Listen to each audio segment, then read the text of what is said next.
Cyber Reapers. Hello, Cyber Reapers. Okay, so yeah, it's definitely the sound quality is a lot better, I think. I'm really hoping. I'm really hoping.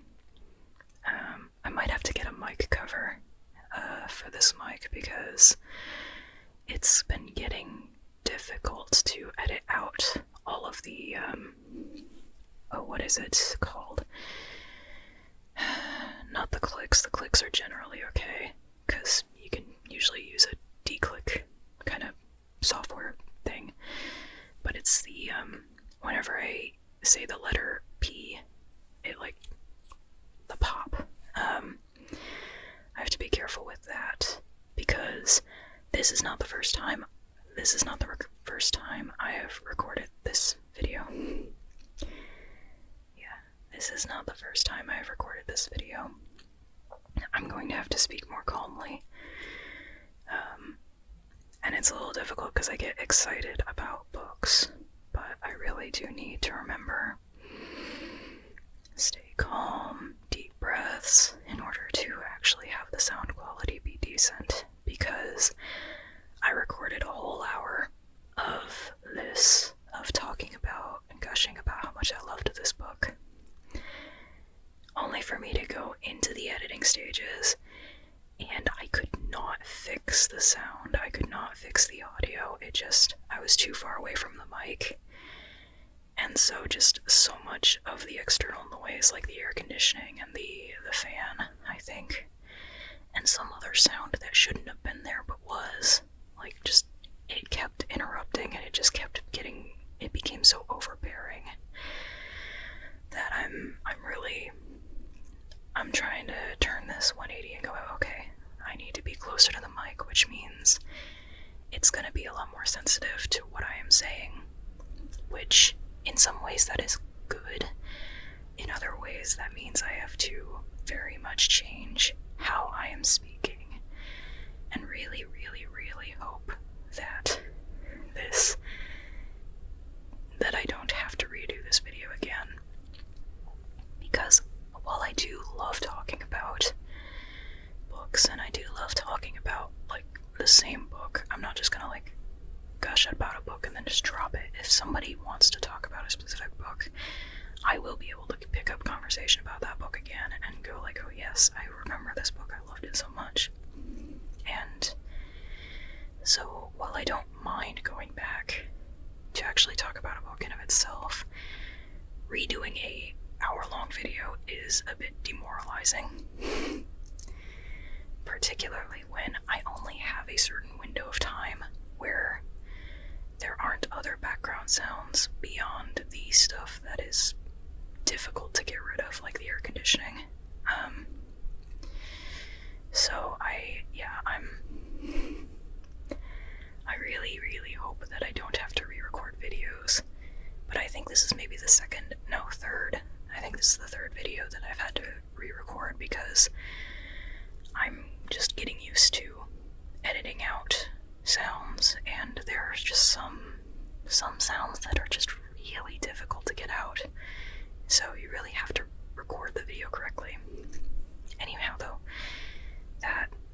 that's just kind of, I wanted to preface the talking about the book part with that, because this is my second time going into detail talking about this book, and I did this yesterday, last night, and I'm doing it again tonight, so if I feel like that just might be relevant to know, because I'll probably talk or reference me talking about it last night, just like going, oh, what did I say about this last night, that kind of a thing,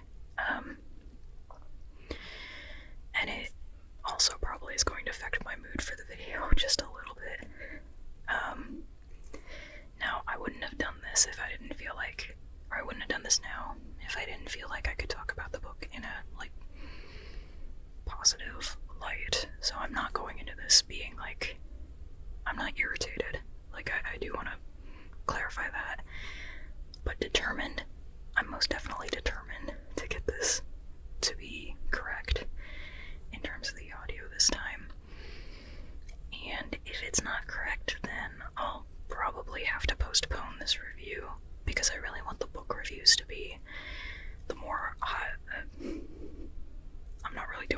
quality videos here, but I do want the book reviews to be the ones I put more time and effort into out of my videos, and to have like the videos that are about my writing or just kind of informal videos. It's so hard to breathe.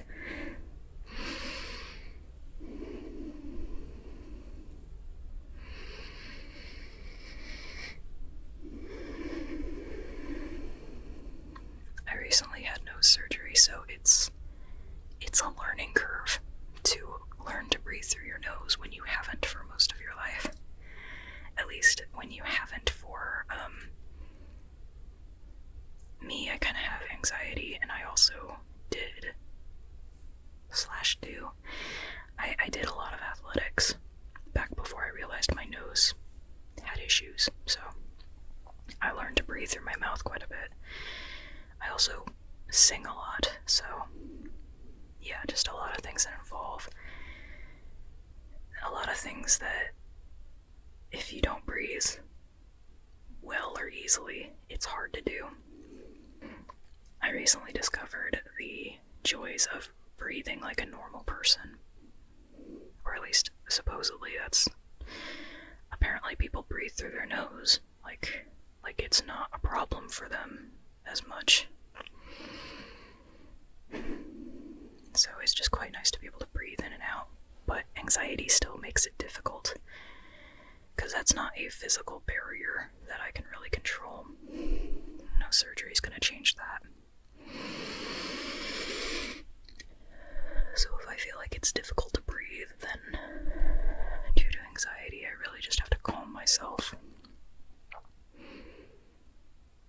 And I'm not necessarily, I'm not even anxious right now because of the topic or anything. It's really just I want the sound quality to be decent. Anyhow, so that's a lot of context on me and where I am right now. I am determined to hopefully have this video be decent quality, and if it's not, then this footage will not see the light of day. Also, I have a penguin here.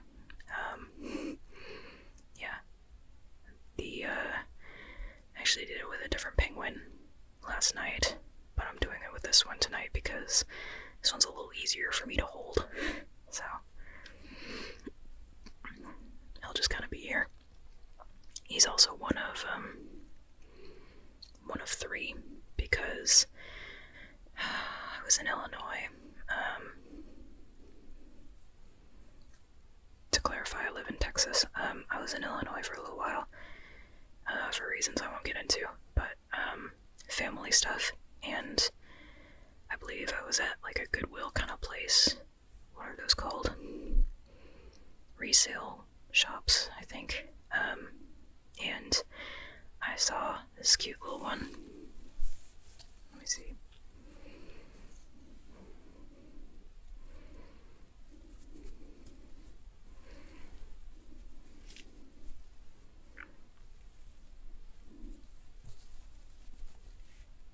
And I just saw the three of them just up on this really high shelf, and I stood up on my tiptoes to reach all three of these penguins because at first I was just going, they're penguins, they're adorable, I want one, and then I felt sad about parting one from the other two, so I got all three.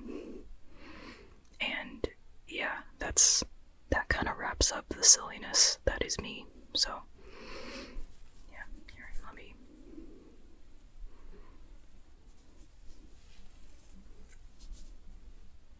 Sorry, trying to be really slow. Again, the audio. Okay. Alright, now that you've been introduced to your hosts, the penguin and me, let's talk about A Song of Salvation by Alechia Dow. Now, I have my notes over here, so that's good.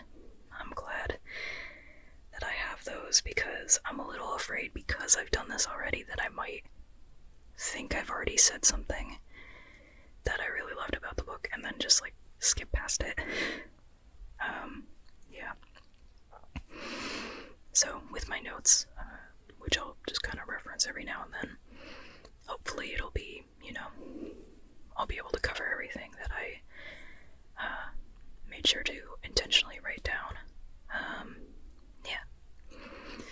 So, A Song of Salvation by Alechia Dow. Alright. I guess I'll start with the premise / plot, just kind of guide you through that. And I'll warn you right now, at least for last night, I had a kind of bit of a hard time describing the plot without describing a ton of it, because I absolutely loved the world building in this, but the book does a much better job of guiding you through it than I can by just describing it. So it's, just kind of bear with me, I guess. So alright, the story is basically this lead-in or lead-up plot to a war that is going on. And to clarify, this is a war that is set in outer space. It's involving a bunch of alien beings, or at least aliens in reference to humans, but the main character perspectives are aliens, and they, this is set in a universe where, if you've read a couple of other books by Alechia Dow, it'll follow after the events of those 2 other books. I believe it's only 2 others.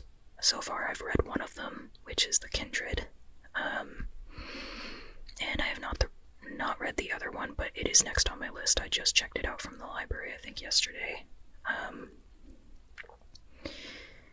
But I say this because it's helpful to have the context, or at least it was helpful for me to kind of have that context of The Kindred, to know a little bit more about the space politics and the different worlds, different planets, the different species. But the thing is, I think you could just jump into A Song of Salvation without having read that. And to clarify, I accidentally jumped into The Kindred not knowing there was a book that took place in the chronological time period before that, and then I read A Song of Salvation still not knowing that. So I'm going to be going in order of 2nd book, 3rd book, 1st book, so that'll be interesting. But I'm used to writing in bouncing around a timeline in the same universe, so I'm hoping that in reading something like that I should be able to keep track of the events just fine. But I say that though because there's definitely a lot of world building and a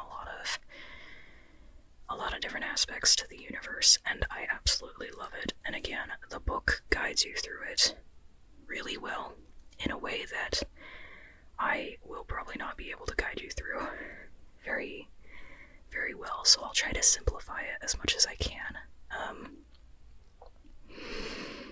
So there's,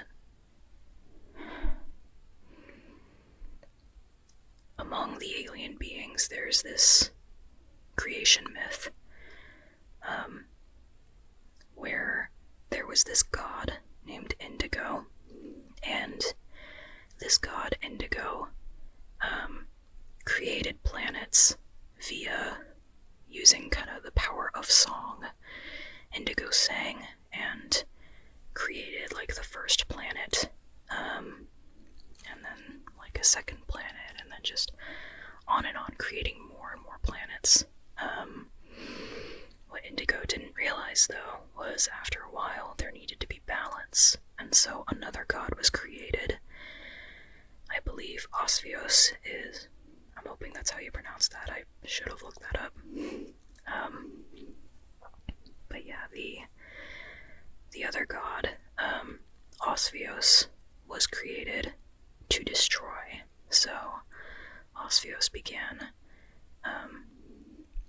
sowing the seeds of destruction and hatred and, bad things, war and stuff like that, conflict. And as a result, a lot of Indigo's planets then started facing destruction, and species were fighting and stuff like that, if I remember right. That's the progression of events. And it took Indigo uniting essentially all of the universe against Osvios to defeat him the first time. And then Indigo just kind of faded. So that creation myth is important because one of the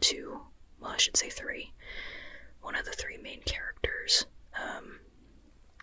is the reincarnation of Indigo, the creation god. So, Zyra is her name. She is the last of her kind, and her people, called the Night Weavers, they were from the very first planet that Indigo created.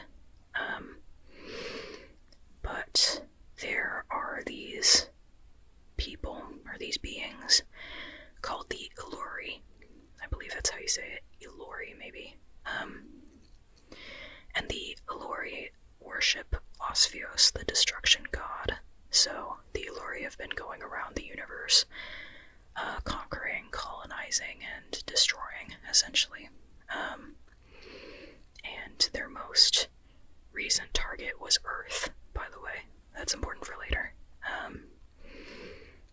But yeah, the Ilori had destroyed the Night Weavers, and they also have been watching Zyra as she grew up, because they knew that there were signs that she is the reincarnation of Indigo. So they were keeping Zyra under surveillance and were trying to crush her power, and essentially they wanted to take her power, and I think essentially give it to Osvios. I think that's kind of what that was. Anyway, what they wanted to do. So Zyra grew up basically kind of already kind of having to accept her defeat, because the entire time Zyra grew up, the Ilori had beaten her down, beaten her spirit down and everything, to where she felt like it was impossible to fight. And then the day of her execution comes. Finally, the Ilori think there's no use in having her alive any longer. She's not going to join them, and she's not going to manifest her powers so that the Ilori could steal the powers from her. So they decide to set a date for her execution, and that day arrives. But she manages to escape with some help. And I think for the sake of just covering the overall premise, I won't get into the details of how she escapes or who helps her, but the point is she gets kind of some of her spirit back, and she escapes the planet with the hope of finding a specific person named Wesley, who he's a pilot, and Zyra had been told that he can help defeat the Ilori and just help her out. Yeah. So Zyra is escaping that planet where the Ilori have conquered and everything, and she's escaping and off to find Wesley, the pilot. So that is perspective one of the two perspectives that this story is told in, and I would say that there are three main characters, and Zyra is one of them. The second main character and the second of the two perspectives that the book is told from is Wesley the pilot. And he is, oh, to clarify, they're all young, so they're all teenage years. I think about 17 or so, if I remember right, for what I remember. And yeah, that includes the reincarnated god, Zyra. So, Wesley the pilot, Wesley's mother loves his older brother, but does not love Wesley. And so, she sends Wesley off to school, far away, a boarding school kind of situation, if I remember right. And, yeah, so Wesley wants freedom, essentially. He wants to save up enough money to just go off, fly off somewhere else and live on his own and not have to worry about expectations from his mom or from his people. And so, yeah, that's where he is. And so he's been taking kind of odd jobs requiring his piloting skills, transport jobs mostly, in order to save up that money. And yeah, so in fact, as Zyra first meets him, Wesley is accepting a really high-paying job. And this high-paying job is to escort a celebrity to Earth. And like I mentioned earlier, Earth is the most recently conquered place by the Alluri. And it's going to be the battleground where the entire universe is going to unite against the Alluri. Like, that is the current plan as of, like, the start of the book. I'm not saying that as a spoiler. I mean, that is part of the premise, like, that they're leading to. So yeah. And this celebrity that who Wesley is going to escort is, his name is Ruben, and he has a podcast, or he is a podcast host, and he goes around interviewing perspectives all around the universe. And he disrespected the, I believe, emperor of the Alluri, so he essentially made himself an enemy of the Alluri, and yeah,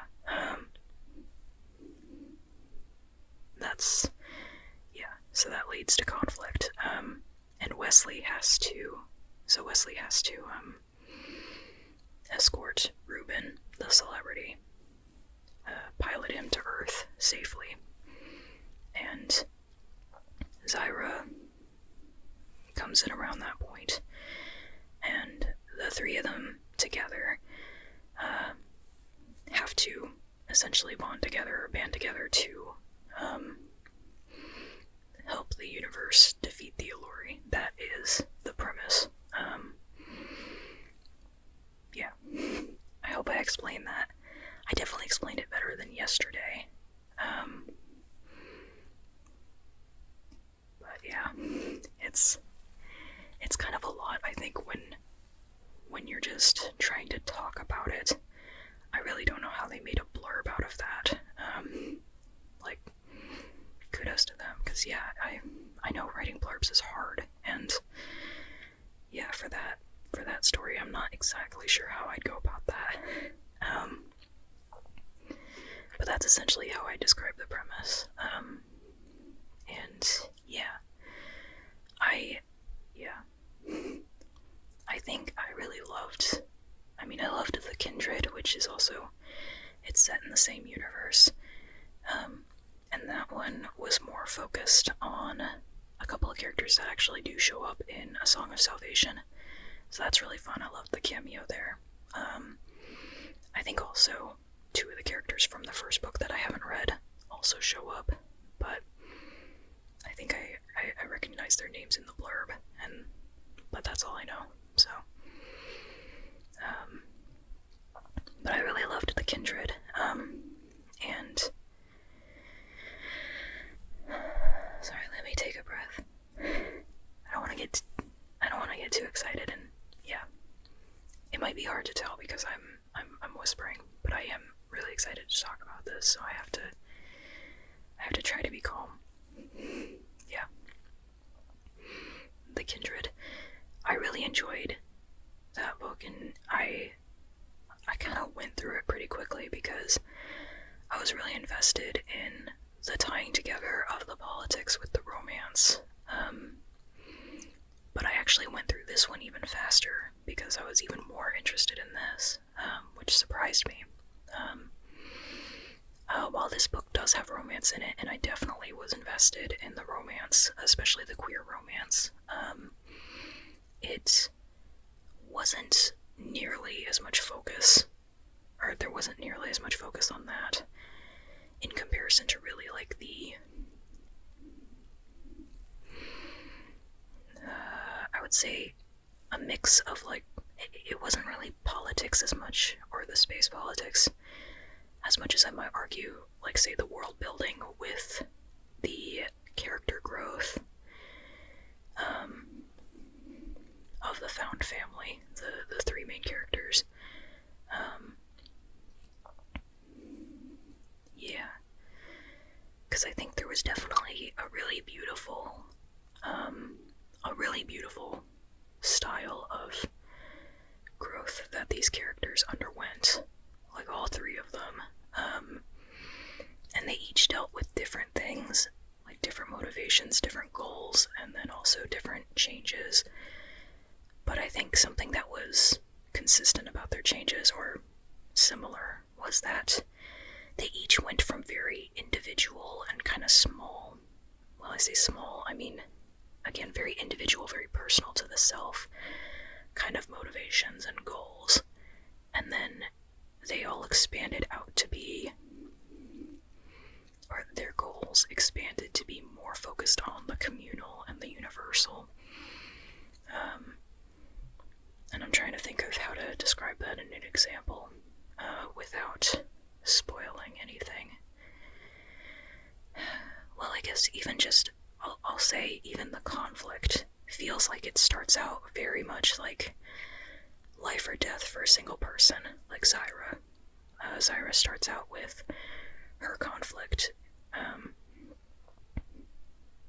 or her stakes even, being life or death of a single person herself, and then it expands out to life or death for like the universe. So it has a lot of, I think it has a similar reflection of going from the self to the universe for a lot of different aspects of the story, or of the characters and their involvement with the universe. So I thought that was really beautifully done. And the three main characters, they're all different and they all have their own individual struggles, but they weave together so well. And they're able to support each other really well too, and bring out the best in each other, and it's really great. Yeah, I loved. I might steal my notes for this, because let's see.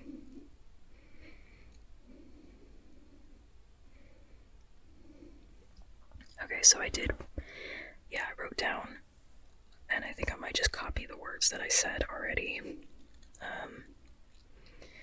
So Wesley, the closed-off pilot, who senses emotions from other people, as in he basically has empath abilities.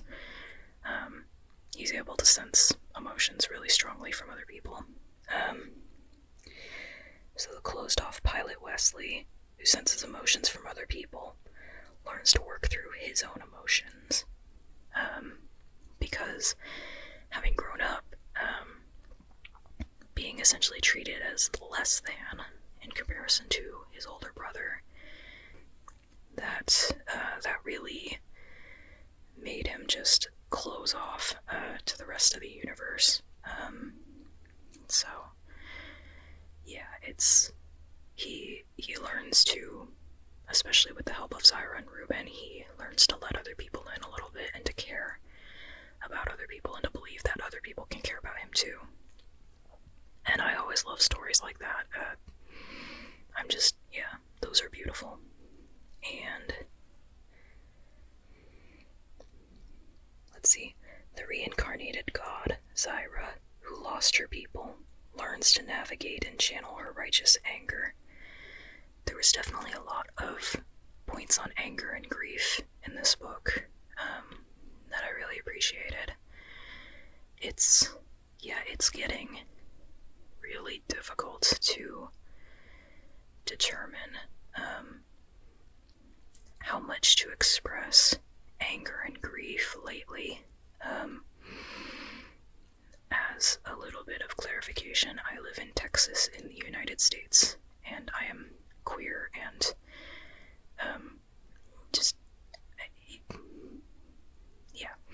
I'll just leave it at that. So it's difficult to deal with people who just really don't care about other people, and just really they are so selfish and insecure and ignorant and unwise and inept that I just don't know how to deal with them sometimes. And it's really, I think it's easy and hard in different ways to express your anger toward them.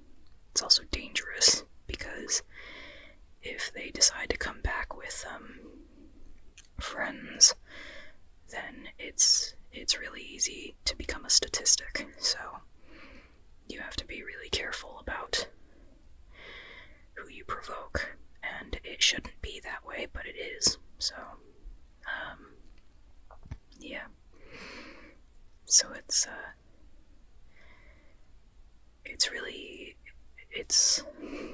how do I describe?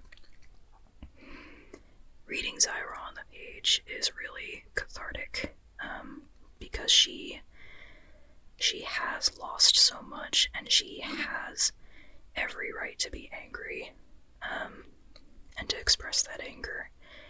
And I like how the other characters, especially Wesley and Ruben, they help her navigate that anger and that grief and her loss.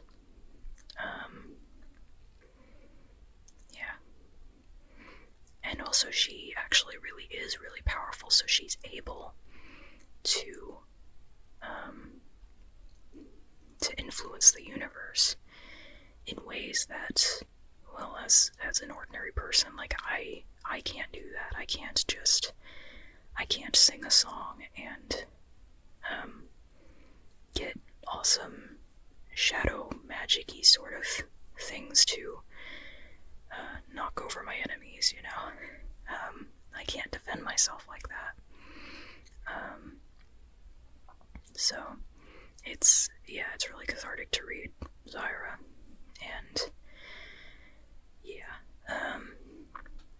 then for the final of the three, in terms of character growth, I wrote for Ruben, the celebrity with the podcast. The celebrity who reports on perspectives across the galaxy learns to take part in the narrative. And he does, so it's definitely, I also relate to that of, I mean, I don't have a podcast, but and I'm not a celebrity, definitely not, but I do relate to the sort of idea of like being on the outside of a narrative, looking in, versus being in the narrative when it comes to like history that is happening right now. And really, when it comes to people's struggling over basic human rights, you really do have to join the narrative. You can't just watch, otherwise nothing will happen. Like, everybody has to join the narrative, otherwise nothing happens, or nothing changes, I should say, or hardly anything changes, or the change doesn't stay, you know? Like, it's so easy for change to just get revoked based on whatever we call a justice system in the United States right now, which, yeah, I won't get into that, but yeah, and even Wesley actually kind of has a different take on that, but he also, while he does listen, at the beginning he listens to Ruben's podcast,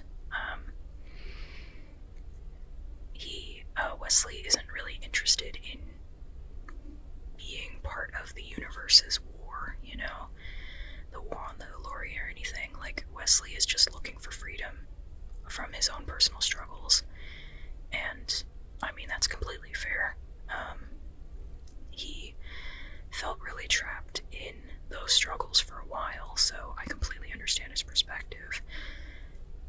But again, if, like, you really do need everyone taking part in change to get change to happen, and this book really demonstrates that quite well in its story.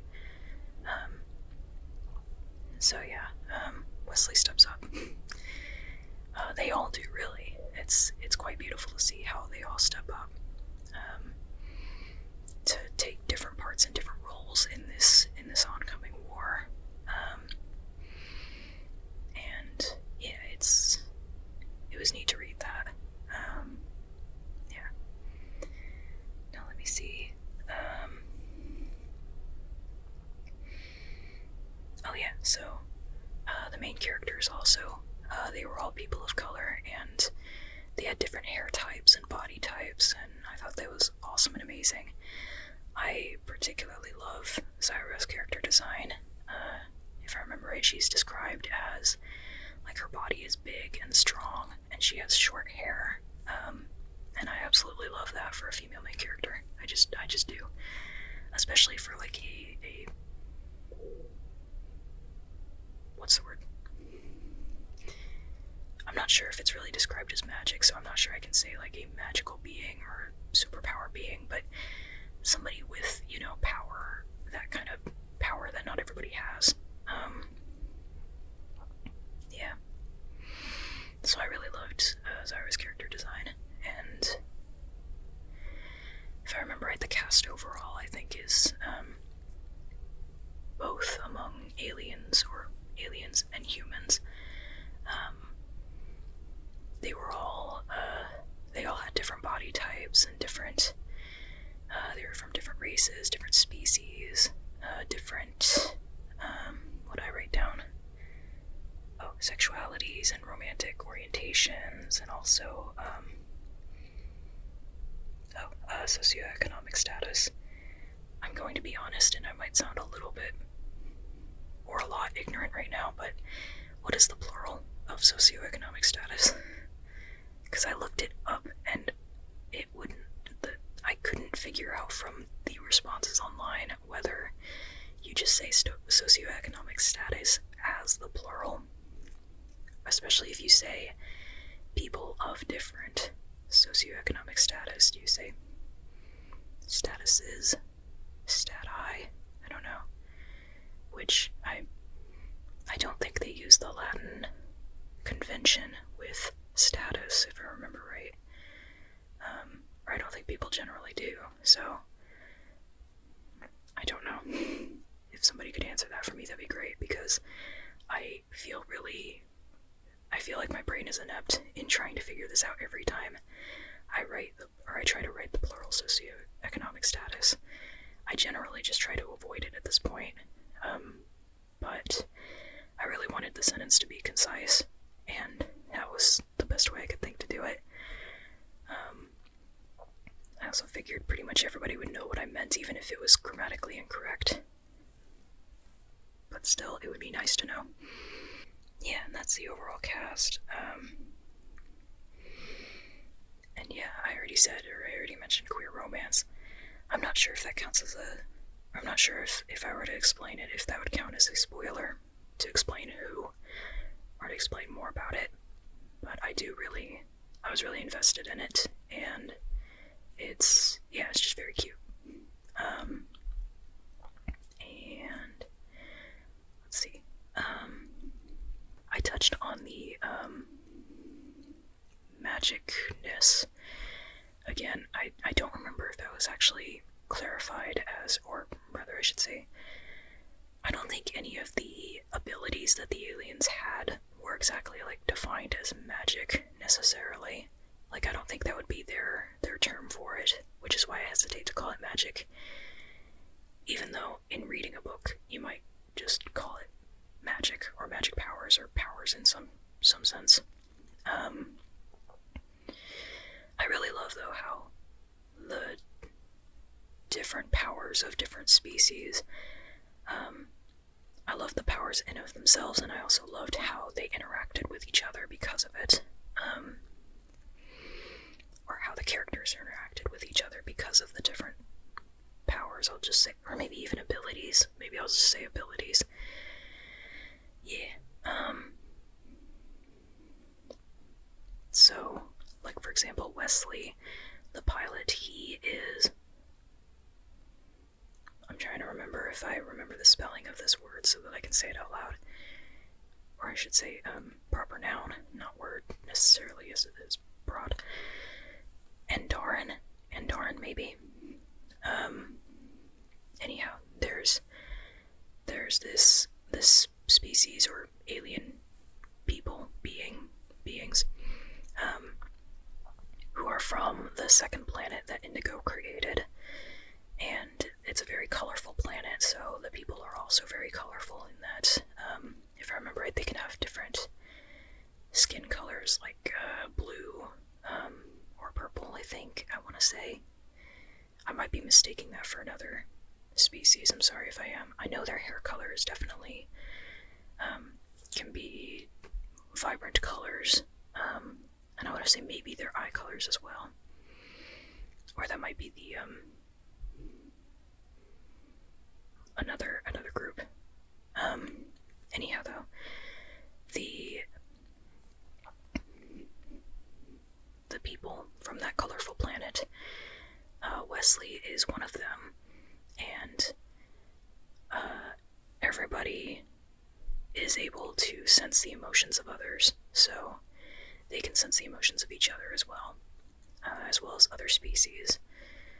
They all have like empathic abilities, and in addition, there are these like fish-like creatures on that planet, and if you are bitten by one, you are given sort of this capability to see pieces of the future that pertain to your purpose in the universe. If I remember right, I think that's how that's kind of explained. Wesley, though, he was scared of the fish, so he ran away from the fish and he never got bit, which is unusual for most of them. So Wesley feels a little bit like ashamed because of that, especially because he was shamed because of that from his mom. So yeah, he didn't see the future, or that kind of a thing. And then Zyra is kind of has two separate kinds of capabilities or abilities. Because she is a night weaver, she's able to utilize the power of song, and she uses I think it kind of manifests like physically or visually in the form of like shadows, so I found that really neat.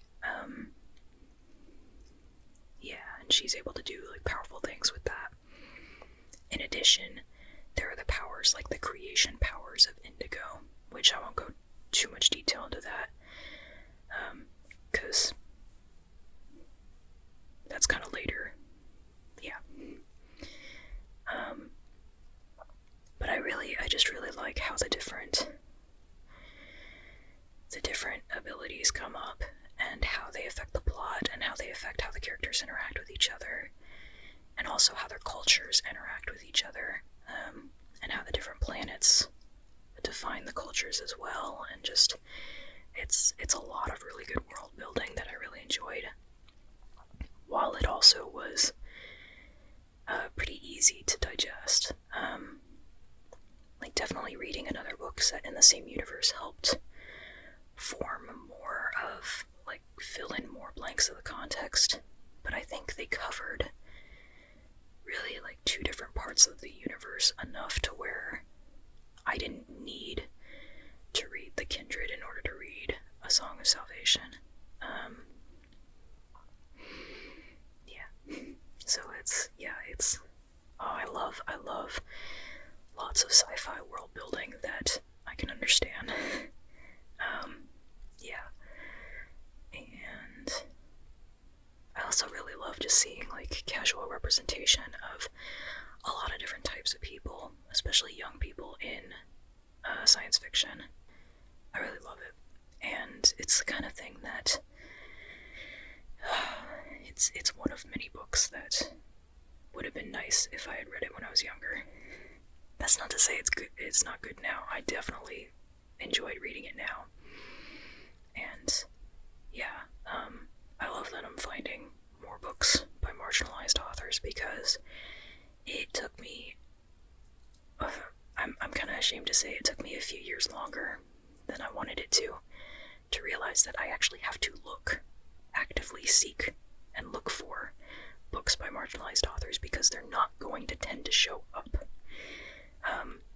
Just the way that social media algorithms are, and the way that publishing houses, they support certain ongoing trends for the sake of, like, making more money, which, like, I understand they gotta keep running, but at the same time that means they're kind of cycling through the same stuff, or the same books over and over again, just in kind of slightly different formats, which means the more interesting stuff is going to be, the marginalized authors writing these stories that aren't being, like, projected out to bigger audiences, because they're just not the same as the stuff that keeps getting published. So if you want to find the unique stuff, you gotta look for it. So it took me a while to realize that. But now I am actively seeking those books, now that I've actually gotten back into reading, because I was kind of in a slump since high school and college. I don't know, reading 70 pages a day of stuff that I don't really want to read that quickly, and all the time over the course of 8 years, I kind of lost my interest in, or it's not even, I didn't lose my interest in reading, I still wanted to read. It's just the matter of, I kept reading so much and losing my confidence in my ability to read, or ability to find enjoyment in reading, because I was reading so much of stuff that I didn't really want to be reading as much. At least not nearly, like, it was too dense to absorb it really quickly. So I really just got good at, like, writing notes and, like, reading the first and last lines of paragraphs and stuff like that to get the basic gist of everything, because I just couldn't read all that much stuff at the same time as doing homework for all my other classes. So it just made me feel very burnt out. That's it. It made me feel burnt out in terms of reading, so I didn't read stuff that I enjoyed for about 8 years, with very few exceptions, just because I was just so stuck on reading other things that were required for my classes. But now that I have more time, I've been realizing, oh wow, I actually read pretty quickly. It's just I have to read books that I actually enjoy in order to read it quickly. So that means I can read library books and return them on time and all that. And I'm really loving ebooks in particular right now. And I got Libby, the library app, so I'm very much having fun finding more books on there. And that's actually where I found A Song of Salvation, along with The Kindred, and also the third book, which I don't remember the title. I really don't, I'm sorry. Because I know it has something to do with music or song, and so if I try to say it, I'm going to get it mixed up with A Song of Salvation, which is also why I haven't read, I checked out the book yesterday, but I wanted to make sure to do this video first before starting to read the first book so that I wouldn't get, the universe details confused. Yeah. And also, for the first time, one of my holds, I think that's what it's called, yeah. You ask for a book, so you hold it to be able to loan it, I think those are the library terms. I'm new at, I'm getting back into library usage, or library book usage. So yeah, the lingo, I'm not up to date on that, or I don't remember it as easily as I should, or maybe I should. But yeah, one of my holds just became available as well, so I actually feel confident I can read both of those books in 2 weeks, and enjoy both of them and everything, so I'm really happy about that. I'm happy that I have my reading confidence back, and I'm not burnt out anymore, so I can find books by marginalized authors and read them, And yeah, I also like finding authors on Instagram as well and supporting them, and renting their books at the library and stuff. And really, ideally, I want to buy from authors, but I just my income is not at a place right now where I can afford to do so. I really do have to stick to necessities. So, but anyhow, yeah, you never know it from the amount of stuffed animals I have. Believe it or not, I have not purchased any stuffed animals recently, so just, yeah, a lot of these I just grew up with or have had for a decent amount of while, so, yeah, but they bring my, they bring me joy, and they especially bring joy to my younger alters. If you don't know, I have dissociative identity disorder. Yeah, this account I primarily am just G talking, and the wig kind of denotes that it's me. Yeah, it's really interesting to read with dissociative identity disorder. Also, I might make a video on that in case anybody's interested in that, because that is kind of interesting to share information. If we're reading an ongoing series, like a web novel or a webtoon or anything like that, we kind of have to share information in order to either that, or we just wait until whoever's interested pops up again and they catch up. Anyhow, that doesn't have to do with this, or that doesn't have to do with A Song of Salvation. Yeah, I'm finding I'm waving my hand around a lot quite a bit too. That's kind of amusing me.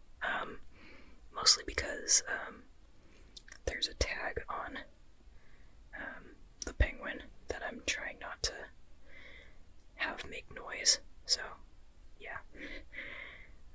So I'm just kind of moving the penguin around a little bit rather than a lot, I guess. Yeah. Anyhow,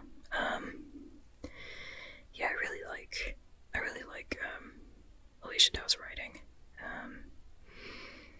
Oh, another thing I didn't incorporate into my notes, that I noticed in both The Kindred and A Song of Salvation is that, you might be able to tell from a bit of the plot already of the Indigo using songs to create the universe, and also the Nightweaver's song Power. But music has quite a bit of influence in this universe, and also in even the chapter headings tend to have lyrics, or at least a lot of them do. And actually didn't know if there was a pattern, or I didn't pay too much attention to see if there was a pattern in A Song of Salvation. If I remember right, in The Kindred, the song lyrics just appeared on Joy's chapters rather than Felix's. There were two perspectives in that book as well. but I don't remember if there was a particular pattern with the song lyrics in A Song of Salvation. But I thought it paired really well, though, with the chapters. They kind of set the tone a little bit. In addition, just like some of the extra chapter styles were really neat too. Like there were the two main perspectives, Zyra and Wesley, which were told from their first person point of view. And there were also things like when Ruben would record himself for his podcast, he like there would be the transcript for Ruben's what he was recording.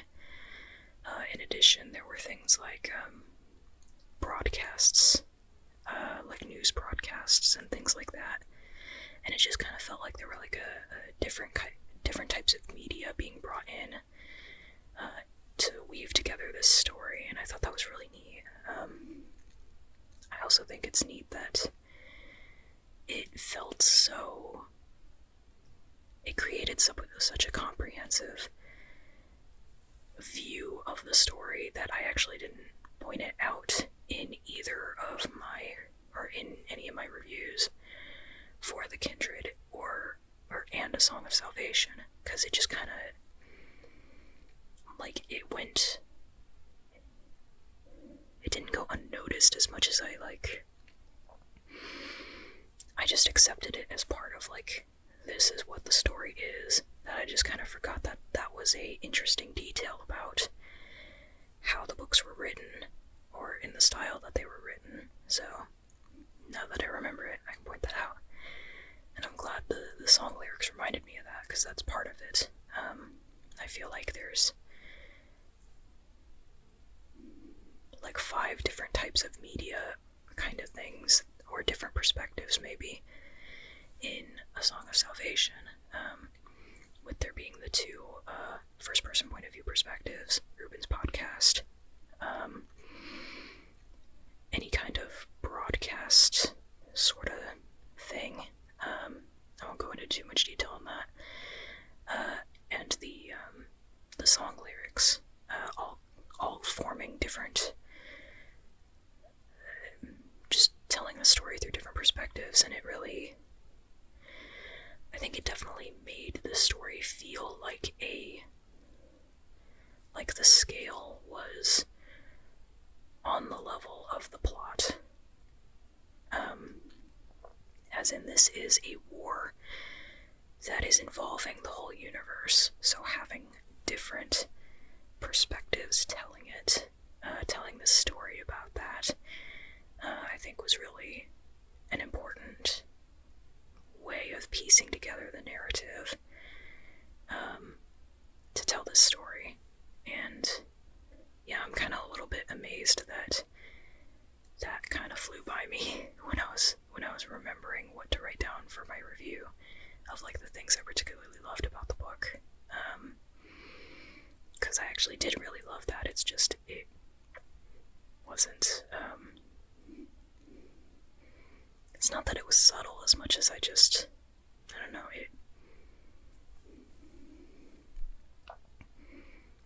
I just readily accepted it, I guess, enough to where it didn't feel like it was like, it didn't feel obvious because it didn't feel disjointed. It didn't feel like it was out of nowhere. It just all made sense. So, yeah. And my computer's gotten tired of me, so my notes are now being blocked by a screensaver. So let me get those back.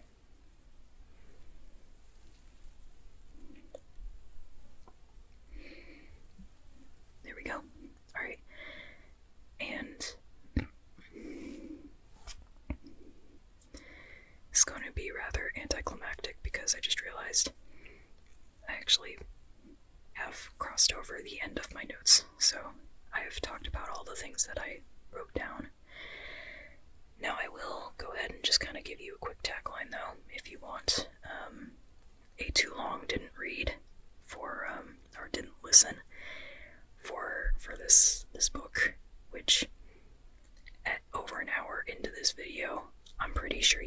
listen to all of what I just said, but oh well, I still like the tagline. And I think I said, a war in outer space plus romance, working through righteous anger and shadow/music powers. I love it. So I'd say those are kind of the tropes that I would, or the aspects of the book that I would like highlight the most as a introductory line. But there's also just so much. I mean, I already detailed all the things I loved about the book, so and that took an hour, so yeah, there's so much about the book I really enjoyed, and I had a really pleasant experience reading it. I read it over the course of a few days, I think 2 to 3 days or so, and I was just reading it like before going to bed and after waking up, and I think even like sometime like as I got closer to the end of the book, I was reading, I think, in the evening as well, which normally I don't do that. I usually keep my reading around the morning or night, but like I was getting close to the end of the book, and I was really interested in knowing where it was going, so yeah. And yeah, I just really enjoyed it. So yeah, and I think A Song of Salvation was really, it was quite a bit. It was a mix of like a comfort read, like a book that I felt really comforted by, and like it felt cathartic as well. And it was also really engaging and enjoyable. And I think there's one more thing about A Song of Salvation that I actually just remembered, because I'm looking at the cover here and I completely forgot to talk about the cover. It's so beautiful. Yeah, and it has Zyra on it, along with like the background is very swirly, and I'll put it here. The background is very swirly, and it very much, it feels evocative of like the music-y kind of magical ability that Zyra has, that like flows through the whole universe and everything, and it's just, it feels very like it is worthy of like the creation myth kind of feel that her powers or her abilities have. So I really love how evocative the cover is, just of that, you know. Like it feels powerful and it feels passionate, and yeah, I love all the color and everything.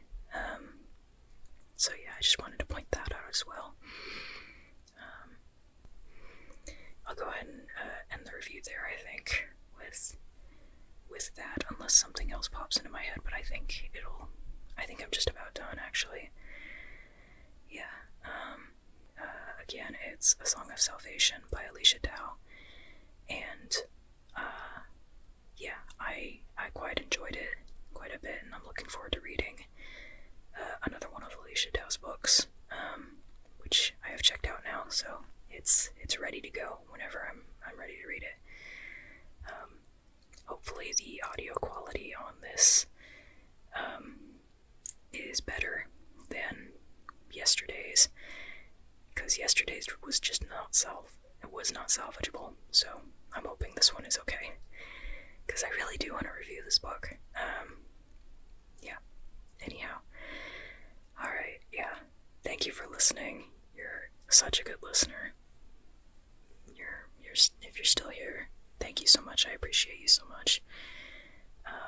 Again, thank you for listening. And yeah, may you get where you need to go.